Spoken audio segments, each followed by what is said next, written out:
can we just declare a frozen conflict and go home? And here I am both much more uncertain and also much more skeptical. More uncertain because, there's the Russians are on the back foot economically, politically, and geostrategically. Finland and Sweden are joining NATO, the Turkish opposition notwithstanding. I think we get through that, and I think that they join.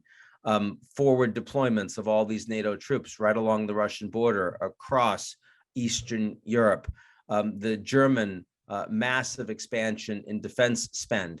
The enormous level of military support and training and intelligence that the West and the US is providing for the Ukrainian government, which was the big red line for Putin in the invasion to begin with, is no, you're not going to be a threshold state for NATO. Well, they're a lot closer to NATO now than they were before the invasion. And Zelensky is this war hero that is, roundly celebrated and visited by all of these leaders across the EU and North America.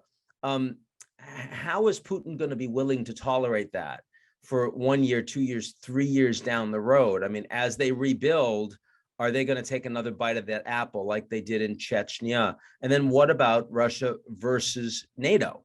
Are we going to see a reemergence of cyber attacks, espionage, disinformation attacks against NATO countries by the Russians, especially when the Russians have already been cut off to about the maximum degree that they can be? I mean, the Americans have about as many sanctions on Russia as one could put on Russia. Russia is today the most heavily sanctioned country in the world. The Europeans finally got to the 6th round of sanctions with a oil boycott that is, by the end of 2022, will amount to 90% of all oil from Russia to the EU being cut off.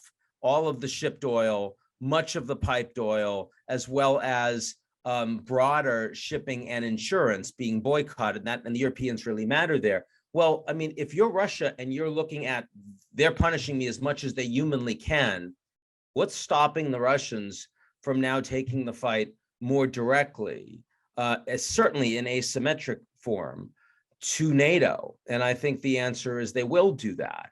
So this does not feel, as much as I could easily say, yeah, we're going to have a frozen conflict on the ground in Ukraine because both sides will have exhausted each other, and there's just not that much more territory to play for in the near term. I can make that call, but that does not feel to me like a sustainable equilibrium, even near term.